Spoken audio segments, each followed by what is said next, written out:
I acquired the skill of teaching non-techie people tech stuff by doing client work since I was 15, right? Because every time I sat down with a client to teach them how to use their website, they would go, I'm sorry, I'm really bad at this.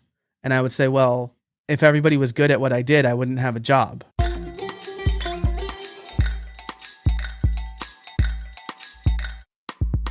Podcast Junkies, episode 276. Welcome back. I'm your host, Harry Duran. If you are new to the show, welcome. It's the show where we search out interesting voices in podcasting and get them to kick back their heels and talk about their shows. And then we get into whatever else is in their mind, and that's where the fun and juicy stuff is. In case you missed last week's show, we had a great conversation with return guest Jen Briney, longtime friend of the show. Always a lot of fun and high vibe energy when we get to catching up on all things podcasting. So great to see how far she's come with her show, Congressional Dish, now going 9+ years strong. And we talk about what's been helpful for her and how she's now profitable, successfully making money as a podcaster through her show. So it's a really inspiring story. Make sure you check that out. 275. This episode is brought to you by Focusrite and specifically the Scarlett 2i2 sound card, one of my favorite go-to sound cards, something I use for each and every podcast recording. The 3G line is a go-to for all new podcasters.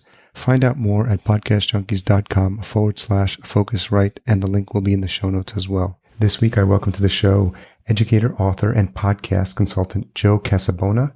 He's the host of How I Built It, a podcast that provides insight from tech-savvy small business owners and developers on how they built their products from idea to execution. And in this episode, we talk about Joe's circuitous route to entrepreneurship, from a stint teaching at the collegiate level to eventually reaching self-employment and launching his own podcasting company. He opens up about his prior role at an agency and the decision to leave and pursue his passion, and shares the lessons he's learned throughout the years, including why curiosity is a major key success factor in his life. We learn about something he's changed his mind about, and it speaks to why his inquisitive nature has made him a naturally gifted podcast host. Episode 276. Let's not forget that this episode is also brought to you by Fullcast. Fullcast.co is the website. If you need help with any aspect of your show, from launch to production and marketing, we can help. Schedule a free chat at fullcast.co/chat15 about your existing or new show. As I mentioned last episode, getting caught up on past interviews I've found and didn't get a chance to review. This one is from Just Me To Say. Super high quality audio, and love the interviews. I love how it gives you a myriad of topics. There are so many different podcasts out there, and being able to highlight other podcasts and find a story behind it adds an element of passion and curiosity. Thank you, Just Me To Say. Tibor at Mindset Horizon. Tibor, long time no catch up. Let's make sure that doesn't happen and we get you on the show. A great podcast with great guests. If you're a podcaster and want to learn about podcasting and or business, tune into this show because there are some value bombs being dropped in each episode. Keep up the great work. Thank you, Tibor. Kavi writes, this is an amazing concept. If you're not rocking with the best in podcasting, Harry Duran and fam, you're asleep. So wake up with the appropriate emojis as well. Kavi's a friend from Austin. And again, someone that is long overdue for a catch up. And then Juana Porrearo says, Harry has some great guests on his podcast and especially enjoyed the Rush Johns interview. Fabulous guests with a wealth of knowledge. I highly recommend it for anyone who wants to learn about anything. Whoa, that's big. Thank you so much, Juana.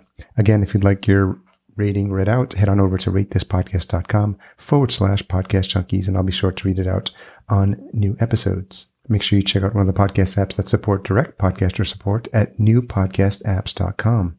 Regarding that, I did actually get a confirmed donation of Satoshis, which is Bitcoin micropayments. And I actually did make a note of the email I got. It was from Kieran Down.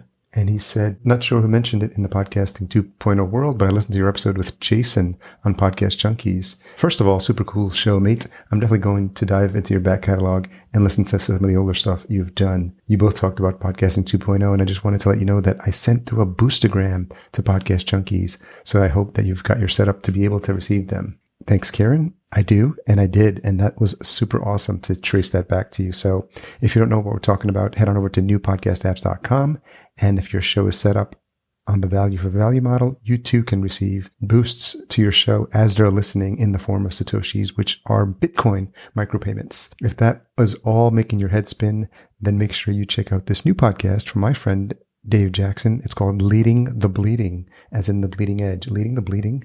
And there's been a couple of episodes that talk exactly about everything that's happening in this crypto payments for podcasting world. We're actually going to be recording an episode this evening as well.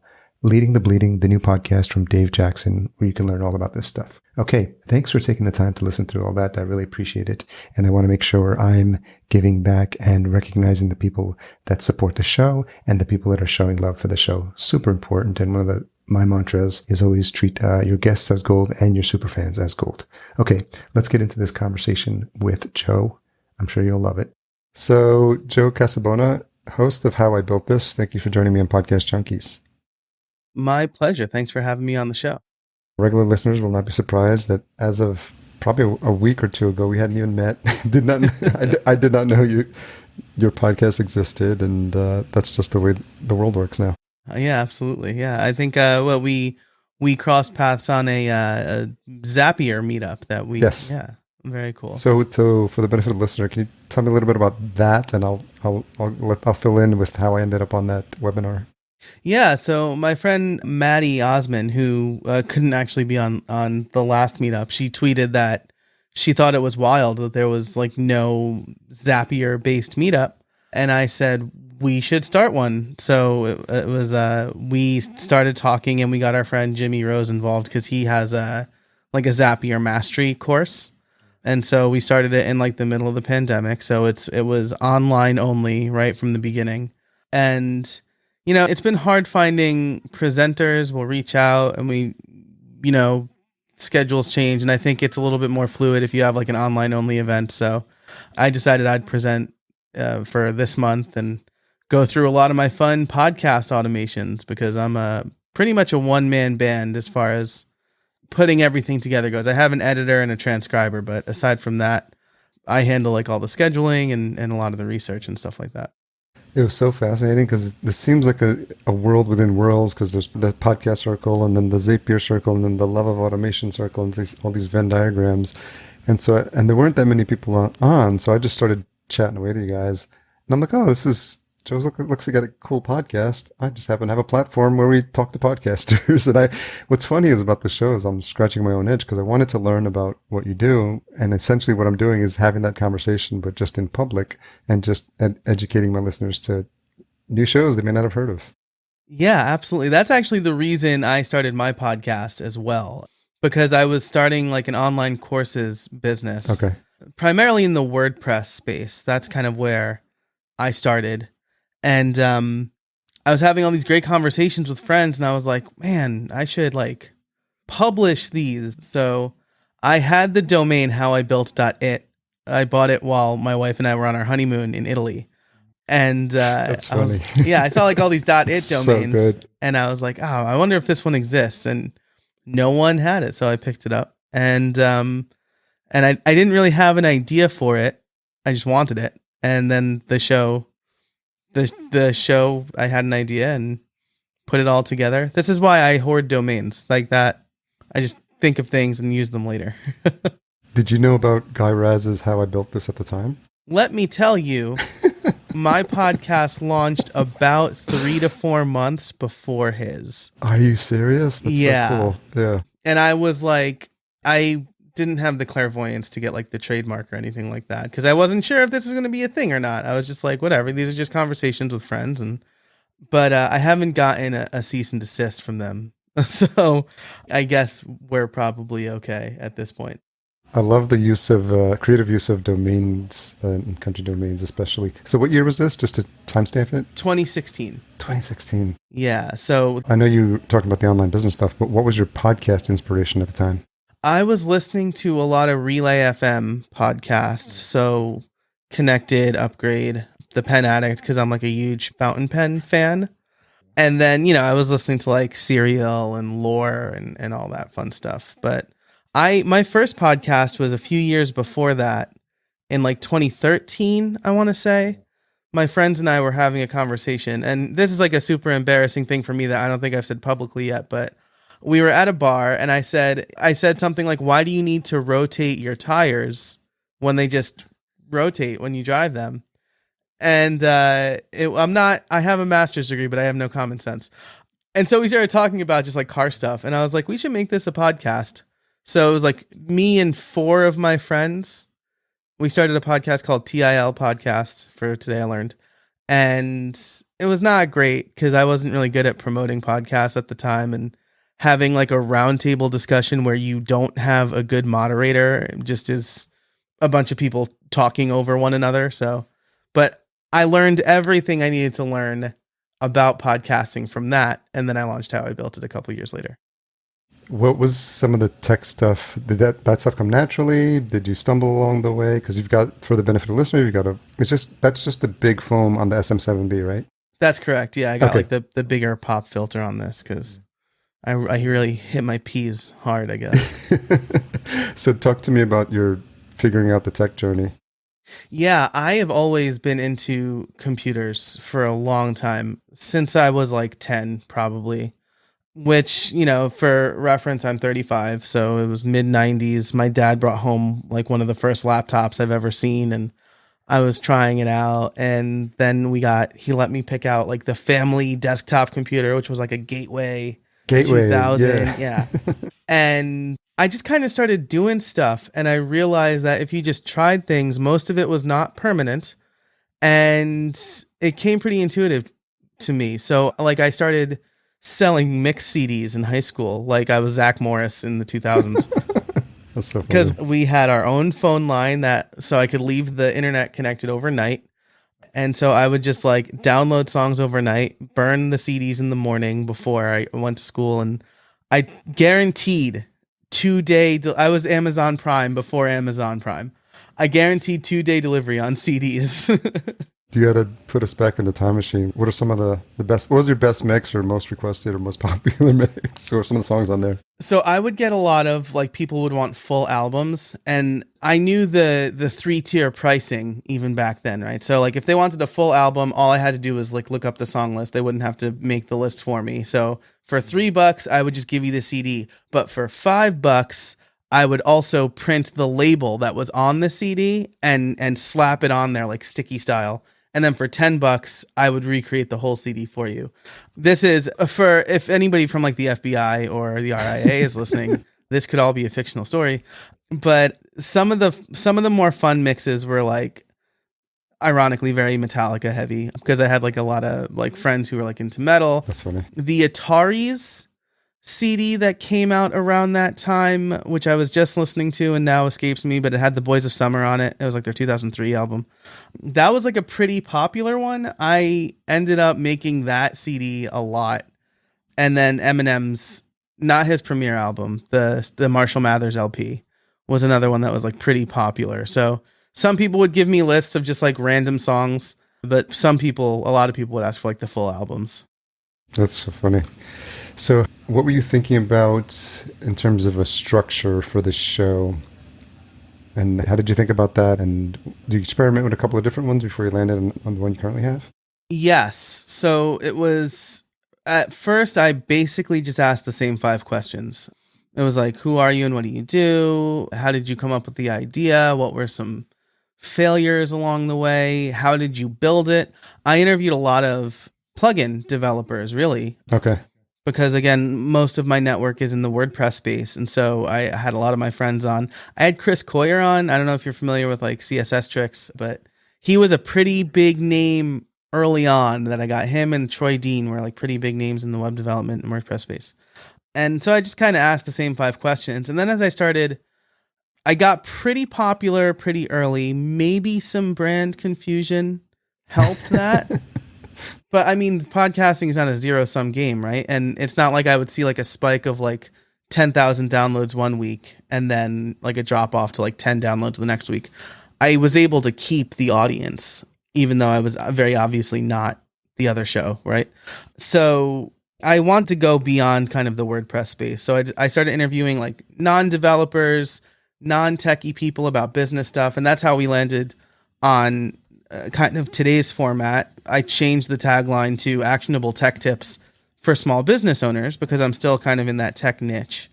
And now the format is a lot less structured. It's very conversational. So I used to ask, like, what research did you do to figure out your product? And most people are like, I didn't do any research. I just built it. And I'm like, oh, yeah. So how did you build it? And the only two questions I really ask now that like from episode to episode are, who are you and what do you do?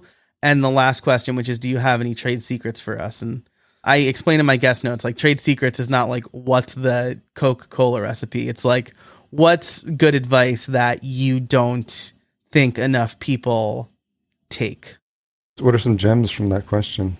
The first answer I ever got was really good. So this was a question I asked from the very first episode. My friend Jason Coleman was my first guest of Paid Memberships Pro, and he said something to the effect of, you got to take a mental break or start your day with something positive. Like he would start his day with like support requests, and like people are mean, especially when it comes to like, because I think they had like a free version of their software, and like free customers are the meanest because they have the highest expectations and the most entitlement.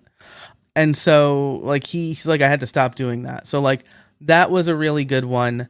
Another one was, done is better than perfect. I know that's like a common one, but Scott Bollinger was the guy who offered that advice, because he's like, look, if you spend too much time writing software, writing a program, or building a business before you launch it, you might spend like a year on it and then realize that that's not what anybody wanted. But if you get something out in a couple of months, you can introduce it and then iterate on it and mold it into something that people will want. And you haven't sunk a year of your life into it if it's like a bad idea, if it needs to pivot quickly. So I really liked that, because I think a lot of people tend to be like, it's not perfect, people are going to hate it, but it's do your best. And luckily anything we do on the internet, especially, like we can iterate, we're not like building a building. It's so funny that we're speaking today, and you bringing up this concept of perfect is the enemy of done. A couple of days ago, I was seeing on Twitter, everyone's saying, any podcast recommendations?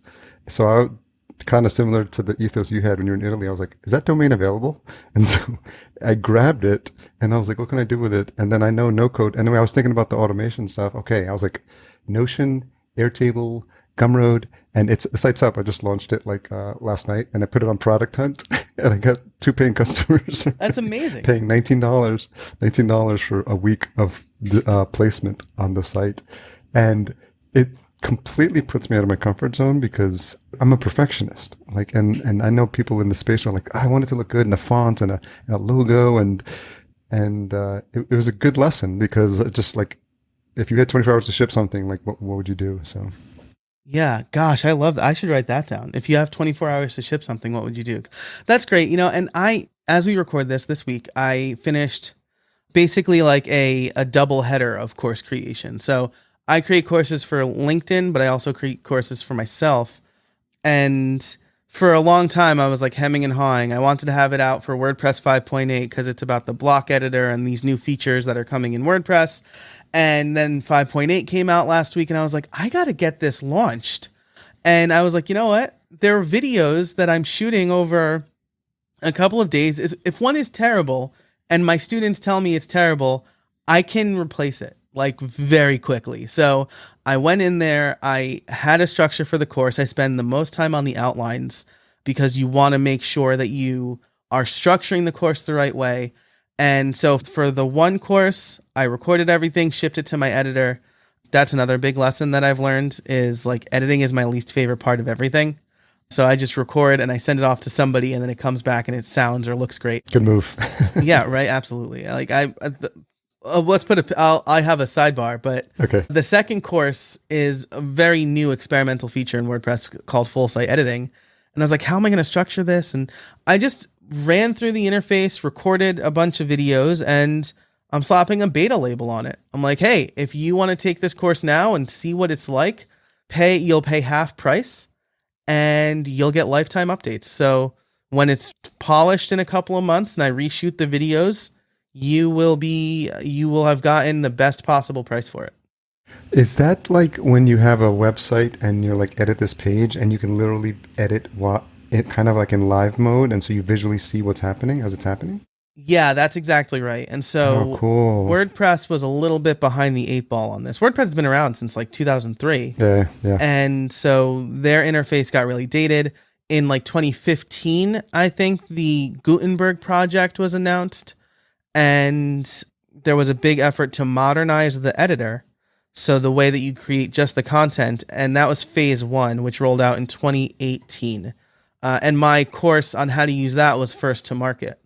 And so I want to do the same thing with full site editing, which is like phase two. So now it's coming out of just the content editor, and you can modify the headers and the footers. So it's creating a much more Squarespace-like experience, I would say.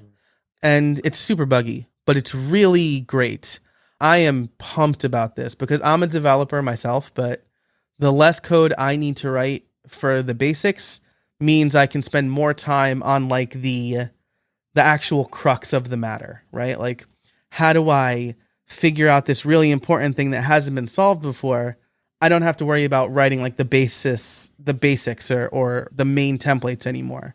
That's included in WordPress now.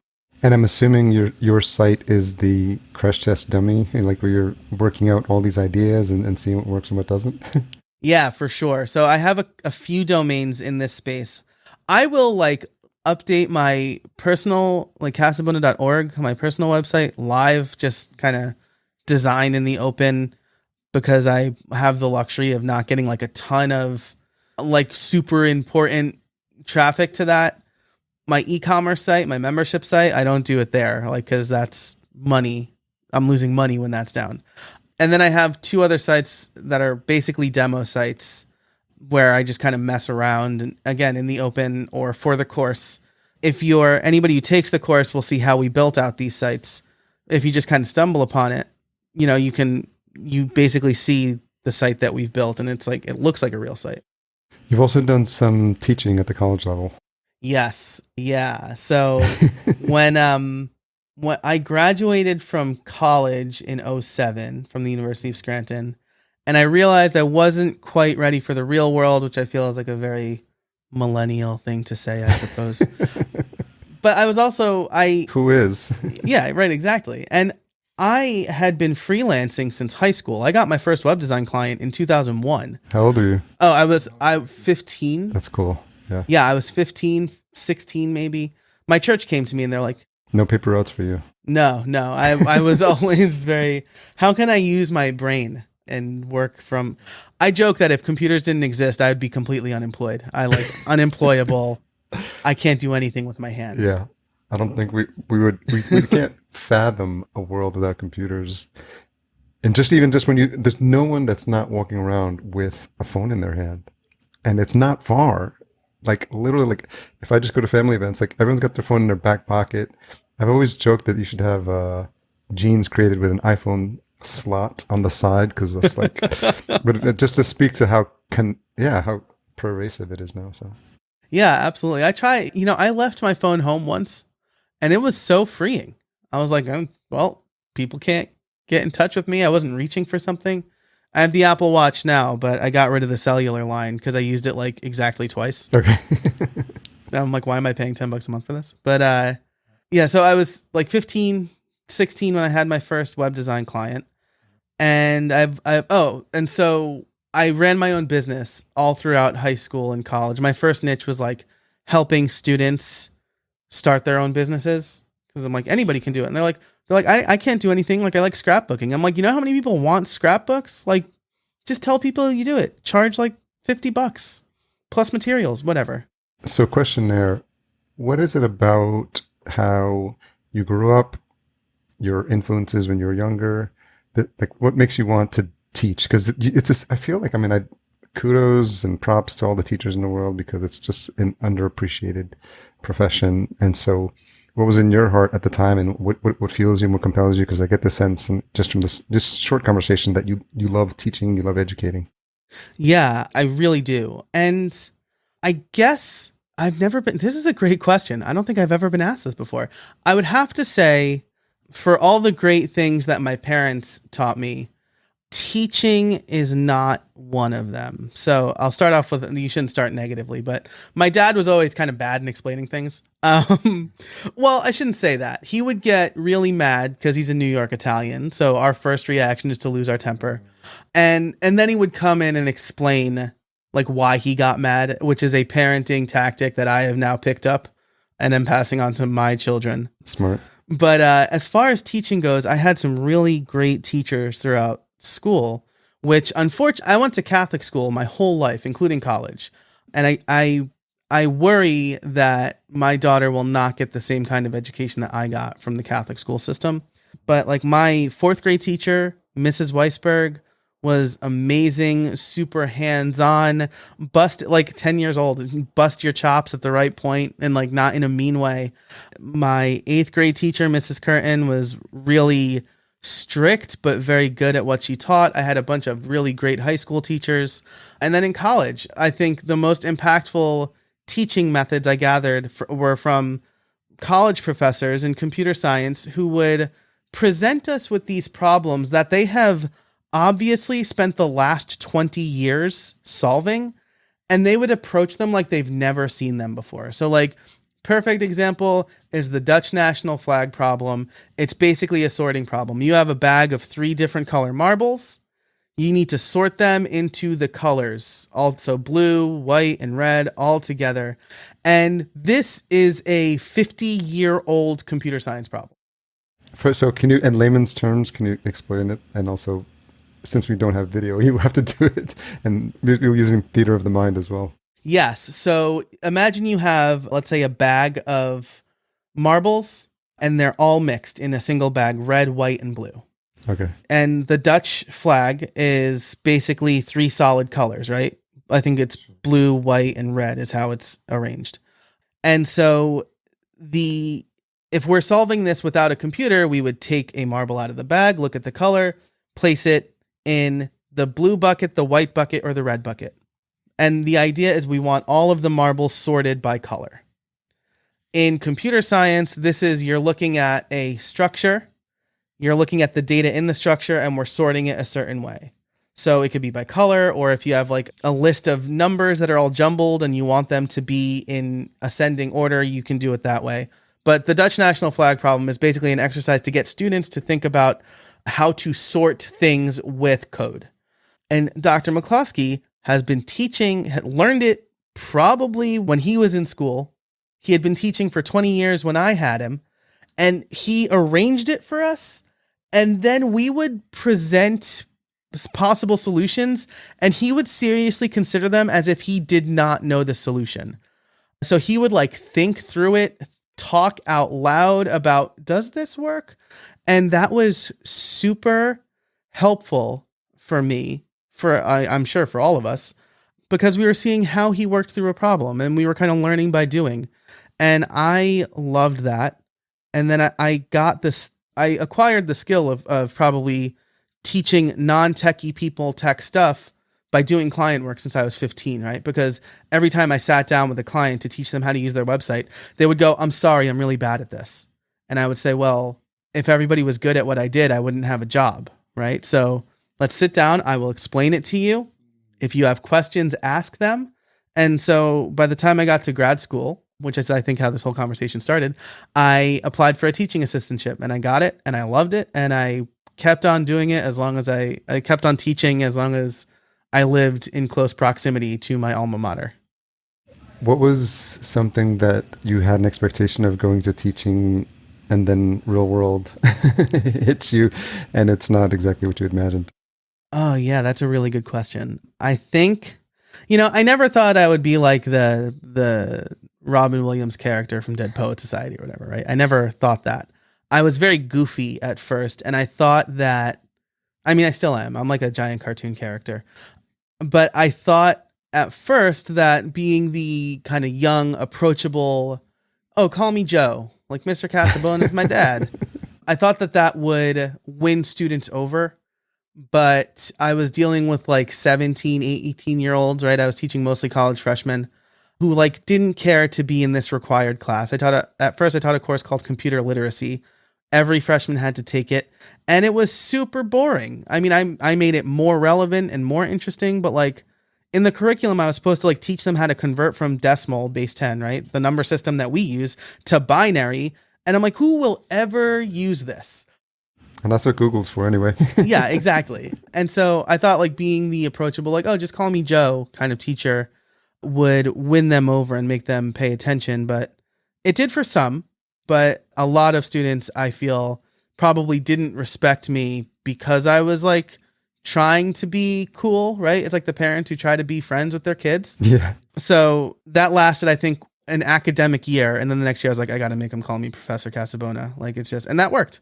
I think the straw that broke the camel's back there was a dude was sitting in his class. I let my students have laptops because I hated when teachers were like, you can't have a laptop in this class. I'm like, it's how I take notes.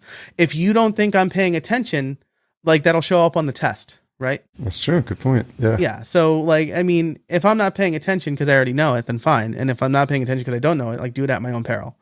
So I let my students have laptops, and one kid sat right in front. His name was Sean. I probably shouldn't have said that. I used his real name. And he was like, so should I play Call of Duty or should I just like browse Reddit? And I was like, you should do the super secret option of pay attention to me when I talk. And I like shut his laptop, which I'd probably get in trouble for now. But I know. Yeah. After that, I was like, just call me Joe. I'm super approachable.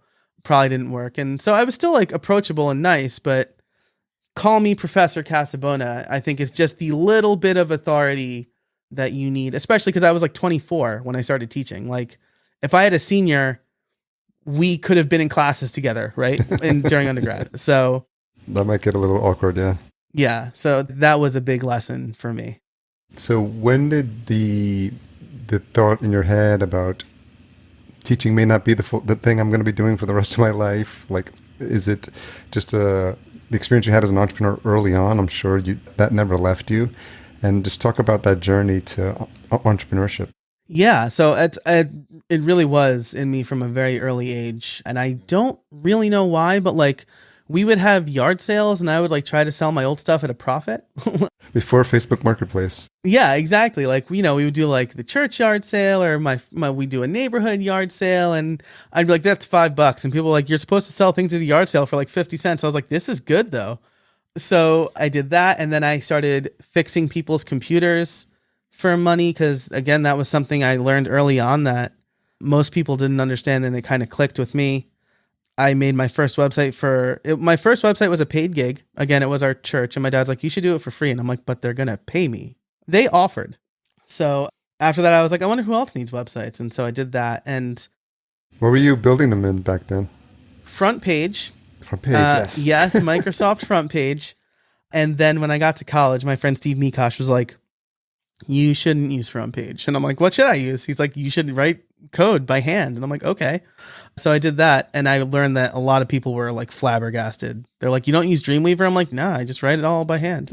I love Dreamweaver though. That's it. Yeah, right. It was great. And so the way I did it with front page was I would do something and then I would look at the source code tab. Smart. Yeah. To see what was generated, right? So yeah, so then I started doing things by hand and then I discovered WordPress in 2004. But throughout that whole time, I was making money on the side, right? I feel like I was a college student that was never a poor college student because I had my side hustle, or it wasn't called that back then, and I would always use like a client project for a school project. That's so smart. And like, yeah, I mean, like my high school paid me $5,000 for a website, which was like bananas money at the time. It was more than I had ever charged for a website. Wow. And I was taking a web development course at school at the time. And our final project was like a website build out. And I'm like, bang, I'm going to do one for my high school. Oh, that's great. That's really nice of you. Yes. That's very nice of me. Oh my God. That's like, it's so circular there because the school where you were at paid for you to do a website, but also you were a student at the school. And yeah, it's kind of circular there. It's I was basically paying to get paid to make a website. You get your money back. Yeah, exactly. And it was, so throughout that whole time, I was enjoying that. And then right after I got my master's degree, I was qualified to teach at the college level as an adjunct professor. And I was doing that and running my web development business on the side. And that was going great until I was 25 and a half. And I realized that soon I would have no health insurance. So I got a real, nobody can see me using the heavy quote fingers, but a real job. Yes, air quotes, yep.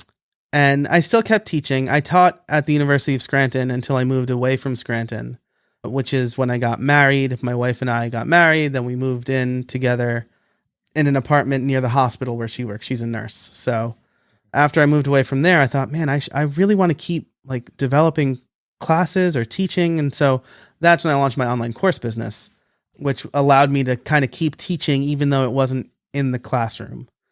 So that's, I was still doing full-time development. I worked at an agency making websites for like Disney and Nat Geographic. And yeah, it was a lot of fun. You could probably see in the background, I've got a bunch of Disney collateral. Oh, nice. There's like WandaVision, like a WandaVision Haunted Mansion mashup. And there's like Snow White. Are you Marvel or DC? Marvel. Okay. I'm a Marvel guy. I always liked Superman, but Captain America I've always loved Captain America. And your Star Wars, if I read your site correctly. Yeah, big Star Wars. If I had to pick between the three, Star Wars wins all the way. What was something you took away from the agency work? Because that's operating now at another level, right? And you're seeing world-class work, people being compensated, or company, at least the agency being compensated for world-class work. What were some of your takeaways from that time there? Yeah. So let me start by saying the best advice I did not take was from one of my dad's friends who was an entrepreneur. And he said, look, it's great that you want to start your own business. Don't rush into it. After you graduate, get a job at an agency or at the enterprise level and learn how they do things and network and build your network that way, and then go out on your own. And I was like 21 and full of hubris. And I was like, I don't need that. I got the internet. And then I got my first real job at the University of Scranton. And like the first day I was like, I don't know anything. And so fast forward a couple years later, I kind of felt like I was stagnating. Like smaller colleges are like weirdly cutthroat when trying to go up the ladder. It was so weird. But I realized that like my skills were stagnating too. I was talking to people at conferences and I was like, I don't do any of that. So I got a job at an agency, and the things I learned there, first of all, never be afraid to ask questions, right? I think people, especially young people, go into jobs and they're like, I need to already know everything. But if you waste like 3 hours spinning your wheels on a problem, that is going to cost the agency or the business more money than if you try for like an hour and then ask somebody who probably knows the answer or can at least help you troubleshoot. It's such an important takeaway, this idea of being comfortable asking questions, but also having a manager who lets you ask questions. And I had a really good manager who said, there's no wrong question. Just ask it. Just no dumb question. Because he knows like when you're younger and you just get really nervous when like all your peers are around you or all your managers, are you going to say the wrong thing? And just fostering an environment where there is no wrong answer, I think is extremely helpful. Yeah, absolutely. I never want to be the smartest person in the room. I act like I am, but I don't want to be, because I want to be able to learn from people. And like no one expects anybody to know everything, right? And a good manager shows that, right? Again, at the university, I loved the University of Scranton, but there were a couple of bad managers there. I don't think they're there any longer, but I would raise questions. I'm a little bit of a pain in the neck. I have strong opinions. And when I see something I think is wrong, I'll ask that question. And I would essentially get shouted down by the people above me. I'm like, why are we doing this way? And they're like, because I said so. And I'm like, I'm not your 5-year-old. Like, I'm a professional and you've hired me as a professional. So the way around that was they would always hire consultants. I feel like this is like a very higher ed thing. They're like understaffed. So they hire a consultant for like twice what they would pay the employee. So I would just always buddy up to the consultant and be like, here are the way things are going. You should probably suggest this. And they're like, yeah, that is what we should suggest. And they would suggest it. And because the consultant suggested it, they would take that suggestion. Yeah, I've been there. Yeah. And so but the consultant and I would have like a good relationship. I wouldn't just be like, look, you're coming in and you don't know anything. I'd be like, we respect your knowledge. Here's my experience working here. we both kind of know the same stuff. Let's come to a conclusion that you can then suggest, because they won't listen to me. Yeah, because at the end of the day, you're the one that has to live with what they implement. Most of the time, they give you this super expensive playbook, and then everyone who's actually has to do the work now, because it's like, okay, here's all the new work your team has, and then they leave with their fat paycheck, and then the people working there are just like, we don't have time to implement this. Yeah. I remember one time my direct boss was amazing. She was like a second mom to me. She was great.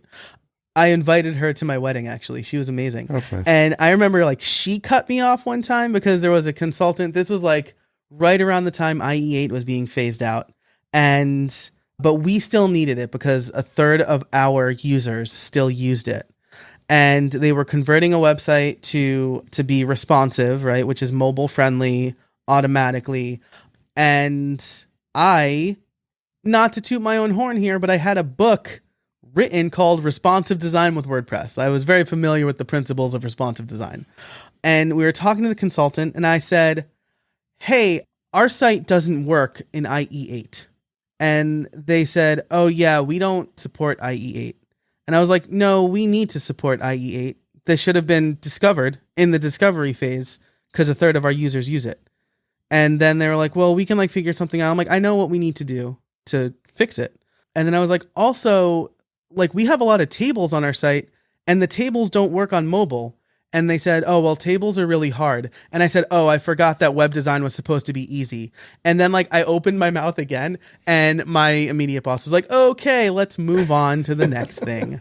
So, but it's just, I guess I don't really know how we got here. I'm not shy with my opinions, I guess. We're just talking about your journey. Yeah. Oh, yeah. No, your time at the agency and what you were learning about what to do, what not to do, even just working with other people. Yeah. So I've never been shy with my opinion. I tell my wife this all the time. Like people kind of think, oh, well, I'm not going to say anything because things aren't going to change. Well, things definitely won't change if you don't say anything. And so even, at previous jobs when paychecks were coming in a little bit late because like work was really slow. And I would ask tough questions. I would say like, we just hired somebody. Did you tell the person we hired that we're having trouble making payroll? Because I'd be pissed if I left my previous job just to find out that I wasn't getting paid on time here. And when I left that job, a lot of my coworkers were sad to see me go. And somebody said, who's going to ask all the questions during like the company meetings now? And I was like, all of you. You can all do it. Like, I'm happy to be the mouth when I'm here. You basically united them. You're like, yeah, you've now been... Yes. And so, I was never afraid. As far as I know, I never lost anybody's respect for it either. Because I was not disrespectful, but I would ask questions that I know other people wanted to know the answer to. I wanted to know the answer to. And it's kind of because I cared, right? If I wasn't asking questions, it means I was just checked out. I didn't care what was happening. I would just show up and do my job. But I did care about the company I was a part of and the people I worked with. Were you like that as a kid? Yeah, I asked a lot of questions.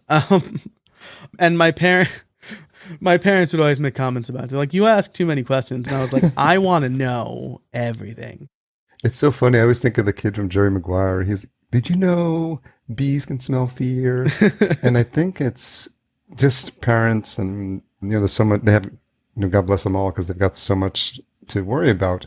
But, squashing that sense of curiosity in a child. And I've heard that it's a magical range of like 1 to 7 years. And they're just, I don't know if that's because they're like transitioning from the other life or world that they came from, or just they have this like magical quality where they're just like, everything is wonderful and everything's fantastic. And it's better. If we could just tap into that more often, I think we'd all be better off.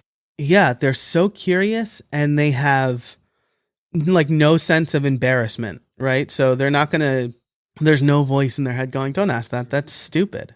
My daughter is 4. My son is 1. We have a third one on the way in December.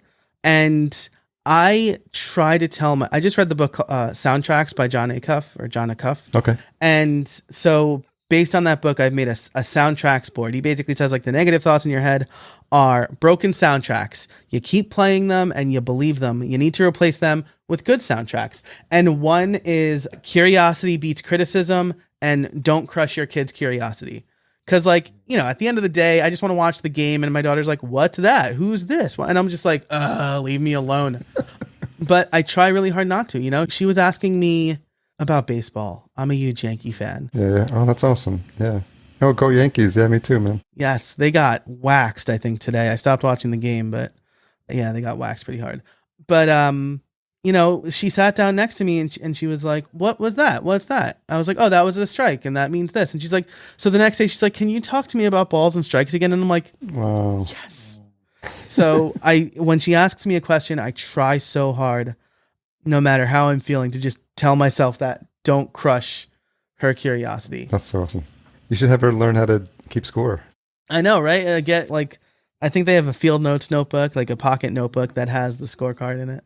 And you could, my girlfriend loves like the old timey aspect of baseball, so she'll go to a game just to sit in the bleachers and like keep the score like the old timey way. With Oh, that's awesome. That would be kind of make it interactive. I don't know if you've taken her to a game yet, but it just obviously nothing beats a live game, but that's fun. Yeah, we took her when she was very little, and then Okay. I mean, the pandemic happened, and because she was like 2 when it started and is like 4 now, like, cause she was born in March. So it started like right before her 3rd birthday, and she's like a whole different person now. But now that things are opening up, for sure, I'd love to take her to a game. We live outside Philly, so we're pretty close to Citizens Bank Park. And I think the Yankees are starting to go there more often. I think they're trying to do more interleague games. So can definitely catch a few Yankee games at a much cheaper stadium than Yankee Stadium.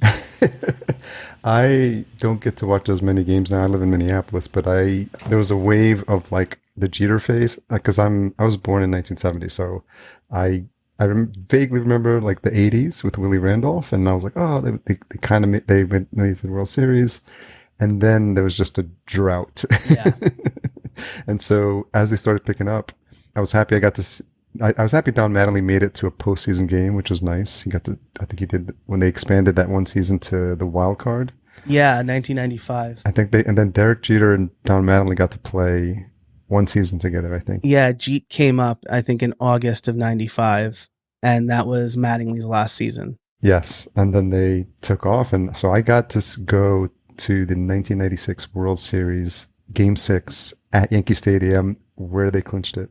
And I remember when they qualified for the World Series, I lived in Yonkers in the moment. We flew down to Yankee Stadium with lawn chairs, and we're like, we're waiting in line.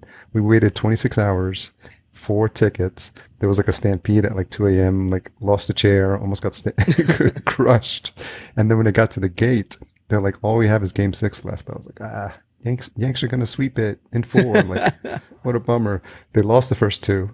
And I was like, oh, man. And then win 3, win 4, win 5. I'm like, we have Game 6 tickets. So that it's almost like you see your home team win in their home stadium. It's the old stadium, too. And I feel like, okay, I think I could check that box off of like, done my deed as a super fan. So yeah, absolutely. That was a very formative season for me, because my cousin tried very hard to make me a Mets fan. I lived in what people in the city would call upstate, but real upstate people know that I was like an hour and a half from the city. Like, that's not really upstate. Where were you? In Orange County, New York, Okay. Middletown area. So, city cops can still live in my hometown. So we can't be that upstate. But I just remember, that 95 was like the year Don Mattingly retired, and the year Mickey Mantle died, and Mickey Mantle was my dad's favorite baseball player.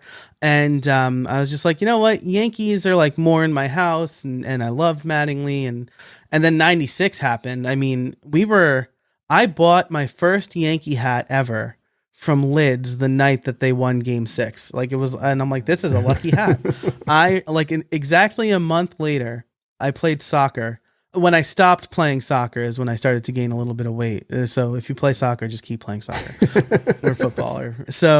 But I won a soccer shootout. So, cool. There was like free kicks, and I took first place in that. And I came outside, and it was November 26th, and my team dumped Gatorade on me. Oh my God. Ice cold in the cold.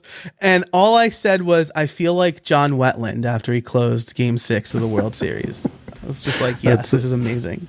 Super, super uber Yankees reference for those listening. Okay, we've lost all the Boston fans at this point. So I know, right? We can summon them back by saying 2004, ALCS 2004. That's their moment. So now is the business your full-time entrepreneur, business owner? Yeah. So my daughter was born in 2017. I'd been running the podcast for about a year. My side gig was doing well. And I realized that the agent, like what you need to do for the agency life, right? The agency in the sense that we were doing work for like Fortune 100 companies. There were some late nights, some weekends. Like I was willing to do that when I first got the job, right? Because I was like more or less single. I was dating who is now my wife, but I didn't have family obligations. But the agency life did not jive with the kind of dad I wanted to be. And when I gave my notice, I remember again, I don't hold a lot of things. I'm like, I don't think I'm rude, but I'm direct. And so, we were told that if we wanted to get paid for a job, we had to work the weekend. And I said, if I wanted to work to get paid, I would work for myself. Like the deal is that I work for you so that you pay me consistently, not based on project completion. And so I just realized like there were a lot of weekends happening at that point, and they bounced back and they're doing great now. And I'm really happy for them because a lot of my friends still work there. But when the people there were trying to convince me to stay, I said, look, I'm not going to miss my kids' first steps because I had to work late for you. And they're like, so there's no convincing you. And that sounds like it didn't end amicably, but it definitely did. I'm still friends with everybody there, and I check in and see how they're doing. But I want to communicate how important that was. And my wife was super supportive. So good. Because as you can imagine, introducing economic uncertainty when you have a 3-month-old is not the best. And like, I was kind of appalled by how bad like the maternity policy was for my wife. Like, we had to use all of her vacation time and then it would be unpaid. So there was a time in there where like I was the breadwinner, like the only person bringing in money. And that was really scary, but we're doing it full time now. I joked when I was a kid, I wanted to start my own business, that my dad was like, how are you going to get health insurance? I was like, I'll just marry somebody who has health insurance. And that's kind of what we did. My big goal now is, with the third one on the way, if my wife wants to drop down to like part-time, I want to be able to pay for health insurance for the family. So that's like my big grow my business goal, to be able to offer health insurance for me and my 3 kids. That's a big one as an entrepreneur. Yeah. I'm still not there with my company, but it's working with a lot of freelancers for what we do. But I think entrepreneurial journey is a mouthful, but it's also something that you're not prepared for in school, and there's no real manual for like what to do and not to do. And like, accounting is not my forte, so I stumbled a bit with that in taxes early on. And I think it's important. And I'm wondering what you think as a teacher, like how to, just either show by example or just mentor folks as you see them starting their entrepreneurial journey. Yeah, that's definitely it. Learn by doing is something I've said for a long time, right? Because even with programming, it's like I can teach you like what recursion is or whatever, but like until we write a program that implements recursion, it's like really hard to visualize, right? So if I make you do it and then you can work through it, and it's a lot of trial by error, and I'm a big fan of trial by error. Of course, if you have a good mentor, hopefully you'll make fewer errors, right? And so you really can't teach how to run a business in the classroom. You need to teach how to run a business by running a business. Trades know this, right? You can't become a master electrician until you have like 30 years experience under a you have to do an apprenticeship. I was lucky enough to work for a deli because I am a stereotype. I'm a New York Italian who worked in the deli, and the owner of the deli, Joe Rizzi, saw the entrepreneurial spirit in me. And so every Saturday after we closed and we'd clean and we'd be done for the week, he would just give me lessons about what he's learned in his experience and that's cool. Pricing. The first real lesson I had about pricing, because I was charging like $10 an hour for websites, and he's like, Joey, anybody who met me before 2008 calls me Joey. They get a pass. Yeah, exactly. Are you good at what you do? He looked me right in the eye and said, are you good at what you do? And I'm like, yeah, I think I'm very good at what I do. I really love what I do. And he goes, $10 an hour doesn't tell me you're good at what you do. It tells me you're cheap. He's like, you need to charge at least $30 an hour. I was like, But what if he's like, people will know. People who look for good work know what too low is. Oh man, that's so good. Yeah. So, he's like, you wouldn't buy a car for $100, right? And I'm like, no. He's like, right. So charge what you're worth and people will realize that you do quality work. I got taught that early on as well. It's so valuable because it's a weird thing, pricing psychology and understanding like you can actually price your stuff so low that it's discouraging to people because they're just like, well, what's wrong with this? It's like kind of a little too cheap. And especially when they see others in your field, they're like, 1,000, you're charging 100. It's probably not that good. It's interesting when you learn it and you start to experiment with it and do A/B testing and stuff like that. Like what's the number? And you just kind of got to figure that out as you go along. So yeah, I've definitely lost proposals because I wasn't charging enough. And when you don't, first of all, when you don't charge enough, I think the main thing it probably shows is that you don't understand the problem, right?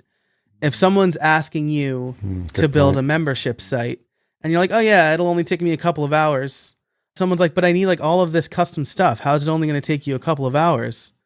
What are you giving me? Right. I think that's probably, at least in web development, I think that's probably the case. But the same thing goes, my online courses. I sell a course called Podcast Liftoff to teaches people how to launch a podcast. And, if I'm charging like $29 for the course, people are going to think, what am I really learning from this? Is it good? What's even the content? But if I'm charging $200, now they're like, oh, it must be good. Also, they have skin in the game for $200. So I just paid $200 for this. I better actually do it. Yeah. People value what they invest their money in. Just a couple of questions as we wrap up. The time has flown by, which is usually what happens. But I'm curious now how you've grown as a host, knowing what doing all those, putting the reps in. And are there some things that you could point to where you feel like you've grown? Yeah, so I've always been inquisitive. I think that's what made me a good host in the beginning, is that I'd ask questions. I'm a lot more confident to deviate from the format. And so I'm experimenting a lot more with solo episodes, different topics. I'm trying to hone my niche down a little bit more, right? My first niche was just like business owners, everybody. I want 1 million downloads. And now I'm like, I want to really connect. So I think I've learned that podcasting is a really intimate medium and I really want to connect with my audience. And so I'm narrowing down the niche a little bit more. And I want to give even better actionable advice to maybe a smaller group of people. And so, maybe that sounds like counterintuitive to what most people would say about podcasting, but I think you want to be able to connect with your listeners and you want them coming back, especially because I sell a membership for my show. If I don't grab those people and really make them feel connected, then they're not going to want to give me $5 a month or whatever. Makes a lot of sense. And that's probably the other thing I've learned was I launched a membership early on that went really poorly because I was just like, I'm going to offer everything for like $1 a month on Patreon. And then I had like 3 people and I'm like, I don't want to do all this stuff for like $250. Like, that's funny. Yeah. No, again, back to pricing. That's what you learned. Yeah. Right. What's something you've changed your mind about recently? Ooh, wow. What's something I've changed my mind about recently? If we're talking like recently, like in the last week, it's if the Yankees are going to make the playoffs, which I don't think they are. Long term, like maybe within the last 5 years, we'll say, I think it's really easy for people without kids to be like, well, if I was a parent, I would do this. My kid's never getting the iPad. When your kid is screaming in your ear and you're trying to cook dinner and like the iPad quiets them down, yeah, you can throw the iPad at them for like 20 minutes. That's fine.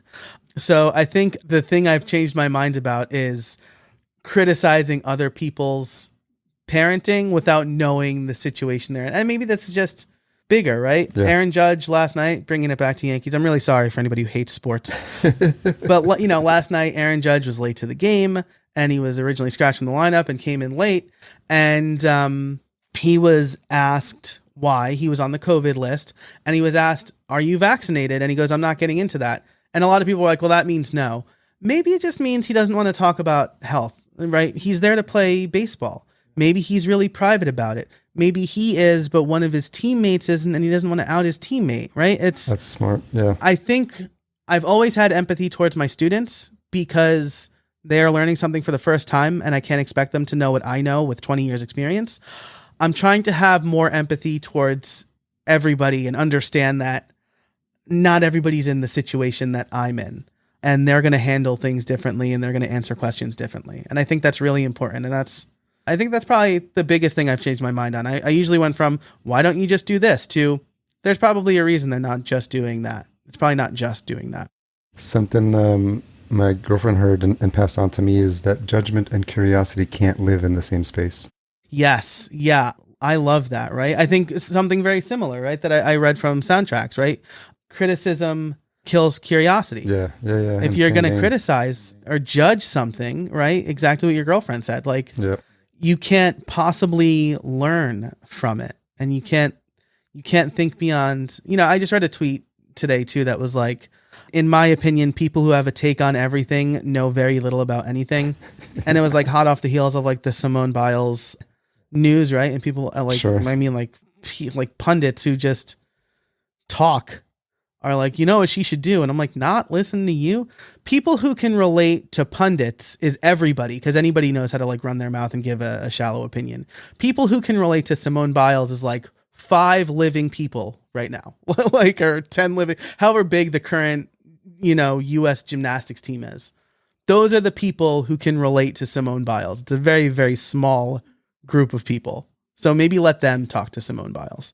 We produced a show for a couple of seasons for Samantha Peshek, who was on the 2008 gymnastics team. Oh, wow. And won the silver medal. And her show was called I Have Cool Friends. And you can do that when you're like at that level. But I got to edit some of those first episodes, and Simone, she had an interview with Simone on there, and it was just fascinating, that world that, if you think about like when you're young and you're in T-ball and you're the fastest kid, like they used to call me Speedy Gonzalez, but I get to high school and the first day of track and the kid's blowing by me and I'm like, I'm running as fast as I can. Like, how is that? And then that kid gets to college and you've got the fastest there, and then the majors, and then the best of the majors, and then the Olympics. And you think like, this is like, to be a world-class athlete, to your point, is just percentages of people that can perform at that level. And just definitely my hat's off to them. Absolutely. And I keep thinking about this, like with the Aaron Judge thing, with the Simone Biles thing, with the tennis player whose name I'm going to have a horrible time pronouncing. Naomi Osaka? Yeah. Something like that, yeah. Like, they're not here to entertain us, right? Yeah. Imagine somebody like watching what you do every day and then going, you should do that better. You don't know how to do this at all, though. Exactly. Yeah, but do it better. I'm watching you. Like, you should be here for me. Like, no, they're doing their best at a thing that they've worked way harder than most people have worked at anything. And I think that's really important to remember, right? People are people.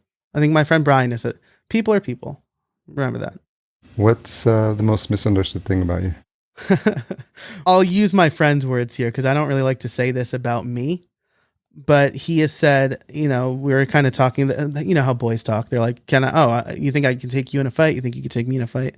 And the most common answer that was said about me is, if Joe is really mad, I don't think I can. And so I'm usually slow to extreme anger. But when I get there, it's really scary for a lot of people because they don't see me like that. Usually I'm like this, and I'm very happy, and I'm usually very measured, and I don't lose my temper. And so I think that is probably the thing that, I don't know if that properly answers your question, but.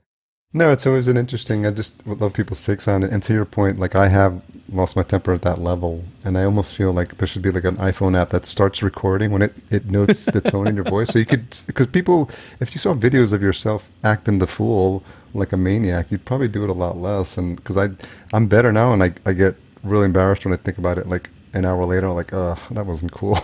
So. Yeah. And like I said, I've never, it's very rare for me, right? I can probably count on one hand, how many times I've really, one time it's because like somebody like hit me with their car in a crosswalk.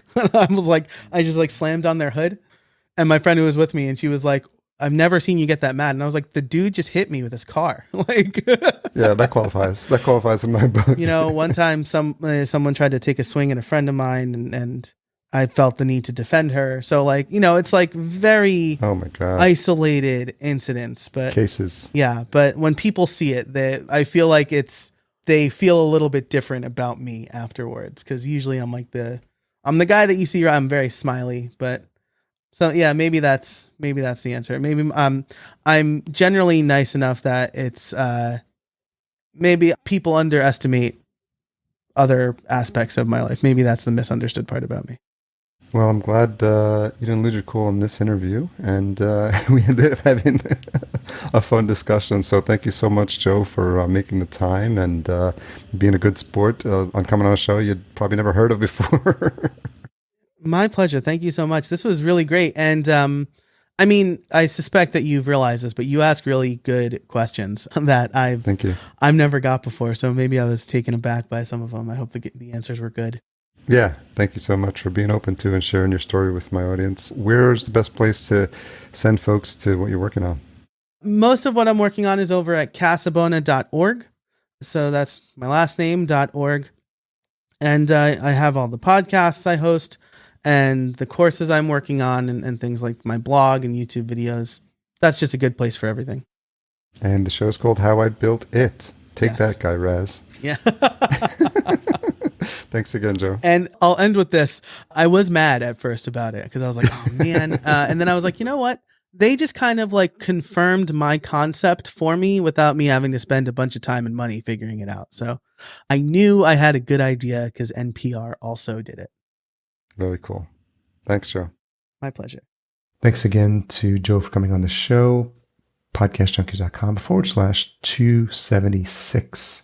Don't forget to check out our sponsor, Focusrite, and their awesome line of gear, specifically the Scarlett 2i2 Pro. Focusrite has just signed up for another season with Podcast Junkies. We could not be more honored to have their support. And I'm looking forward to sharing new products they've got in the works, which I've been given a sneak peek of. So I'm looking forward to giving you those links. Podcast production and marketing provided by Fullcast. Sign up for a free podcast brainstorm at fullcast.co/chat15. Tune in for my conversation next week with return guest Bill Barol and new guest Matt Ricardo, who have teamed up on a new fantastic show. And it's called Imagination and Junk. It's a freewheeling transatlantic conversation about creativity, what it is, where it comes from, why it matters, and in true Bill Barol fashion, the production is off the charts. It's definitely bingeable, so make sure you listen in for that. If you've made it this far, you're no doubt looking for this week's retention hashtag. Let's go with Penjoe, Penjoe. And it speaks to one of his hobbies, and you probably know what I'm talking about if you made it this far and you listen to this interview. Tag Joe at J Casabona, JCASABONA, and podcast_junkies. Thanks for all you do to support the show. Love you guys. Talk to you next week.